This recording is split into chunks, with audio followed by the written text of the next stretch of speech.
రేపు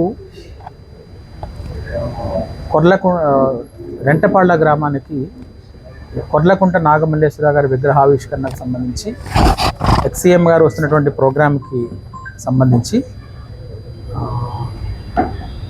గజ్జల సుధీర్ భార్గవరెడ్డి గారు సత్తెనపల్లి నియోజకవర్గ కన్వీనర్ ఆయన పర్మిషన్ అప్లై చేయడం జరిగింది. దానికి సంబంధించి మేము పూర్తి సమాచారం ఇవ్వమని అడగడం కూడా జరిగింది. మాకు ఎటువంటి పూర్తి సమాచారం ఇవ్వడం అయితే జరగలేదు. కాబట్టి ఆ ప్రోగ్రామ్కి సంబంధించి మేము వాళ్ళ రిక్వెస్ట్ని కన్సిడర్ చేయలేకపోతున్నామని తెలియజేయడం జరిగింది.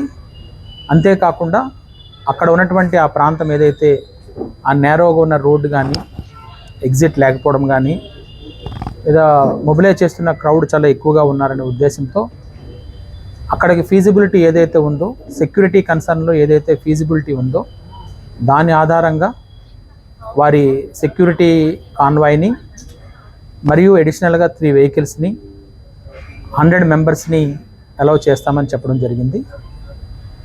ఈరోజు కూడా క్లియర్గా మీకు తెలియజేస్తున్నది ఏంటంటే సెక్యూరిటీ కాన్వాయ్ ప్లస్ అడిషనల్గా 3 వెహికల్స్ 100 మెంబర్స్ని ఆ ప్రోగ్రామ్ చేసుకోవడానికి అలౌ చేయడం జరుగుతుంది. దానికి అంతకు మించి వేరే గ్యాదరింగ్స్ కానీ ఏమైనా చేసినా కూడా ఎటువంటి పర్మిషన్స్ వాళ్ళకి ఇవ్వడం జరగలేదు. ఎవరైనా కూడా వీటిని పూర్తిగా గమనించాలి. ఎటువంటి శాంతి భద్రతలు కానీ విఘాతం కలగకుండా ఈ గ్యాదరింగ్ అనేటువంటిది అనవసరంగా లార్జ్ గ్యాదరింగ్ చేయడం కానీ చేయకూడదు.